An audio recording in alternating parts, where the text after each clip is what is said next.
Well, one of the most asked questions at our member meeting a couple weeks ago was, what is the status of our relationship with Eagles Nest Church? And as a bit of a follow-up, is that are the relationships that were formed to be maintained kind of on a personal basis at this point? And the simple answer to that is a couple years ago we got to have this, obviously develop this pretty incredible friendship and relationship with a church that's less than a mile away, and God used that time and that relationship in really, really beautiful ways, and formed, I believe, some really unique bonds between two churches that otherwise would probably never have been connected. And so since then, after basically a full year of spending time together, both in conferences, going and heading over to their church and spending some time with them, and then stepping into the Conversations movement, both phase one and then phase two.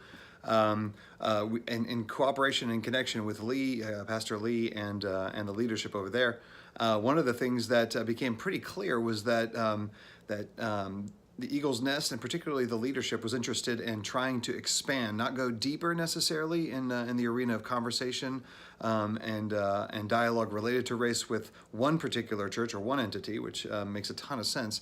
Instead, they were actually interested in trying to develop some processes, maybe even curriculum that could be spread out to a variety of different churches across not just the Southeast, but potentially the nation. So in a sense, they were interested in trying to see about going wide instead of continuing deep in one particular direction. So obviously, having tried to be really flexible and follow God, and also remain in cooperation and connection with Eagles Nest, we definitely wanted to support that direction and that decision on their part. That certainly hasn't meant I've gotten to have lunch with Pastor Lee multiple times over the course of even the last few months, and connected with him through the Hope Roswell Pastors Group.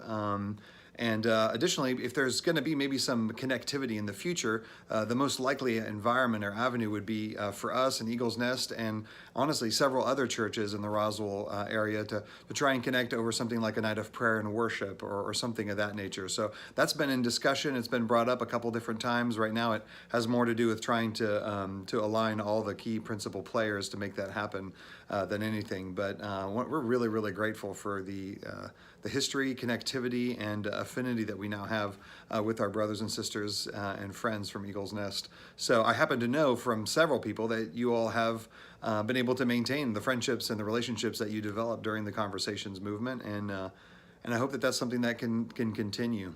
It was great even at the women's event weekend just a couple months ago to be able to have Chef Rodney from Eagles Nest come and be the caterer. So our prayer is that the things that were begun in us and in our relationship with Eagles Nest, and in some of the healing, refreshment, renewal, and perspective, will only continue in the future. So that's where we're at.